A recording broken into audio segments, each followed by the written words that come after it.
अस्सलामु अलैकुम वरहमतुल्लाहि वबरकातुहू। वालेकुम अस्सलाम वरहमतुल्लाहि वबरकातुहू। अब्दुल फुरकान आपसे चंद सवालात किए जाएंगे, आपने जवाब देने हैं।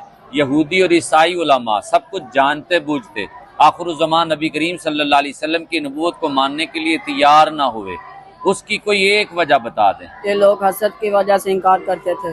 हसद इतनी खबीस बीमारी है कि बाद दफ़ा इंसान इसमें मुब्तला होकर कोई बड़ा नुकसान कर बैठता है। निशानदेही करें।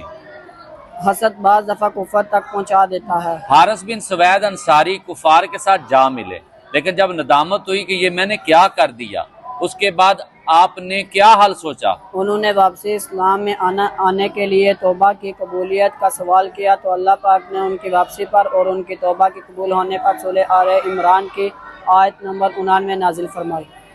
मुर्तद किसे कहते हैं? मुर्तद का लुग़वी माना लौटने वाला। इस्लाम में शख्स को कहते हैं जो ईमान में कुफरिया कलमा कहने या कुफरिया अकीदा रखने की वजह से दीन इस्लाम से लौट जाए और काफिर हो जाए।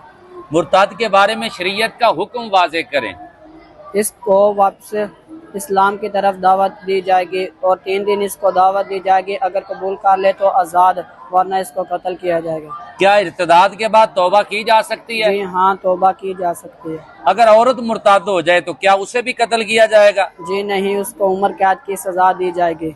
जिंदीक किसे कहते हैं? जो शख्स जुबान से हुजूर की नबूवत का एतराफ़ करे और बातिन में ऐसे अकायद का कायल हो जो बिल इत्तिफाक कुफरिया हैं।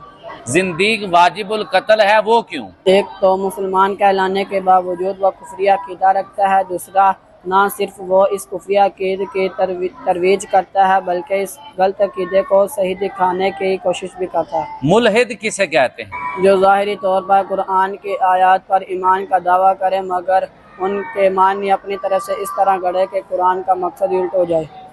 शाबाश। काफिर की चंद अक़साम बता दें। मुतलक काफिर, मुर्तद, जिंदीक, मुनाफिक और मुल्हिद। ईमान पर खात्मे का नुस्खा जो हदीस से साबित है वो बयान कर दें। फरमाने रसूल सल्लल्लाहु अलैहि वसल्लम है, जो शख्स 2 रकात सुन्नत नमाज फजर अपने घर में पढ़ेगा उसके रिज़्क़ में वसअत की जाएगी और उसमें और उसके घर वालों में झगड़े कम हो जाएंगे और उसका खात्मा ईमान पर होगा।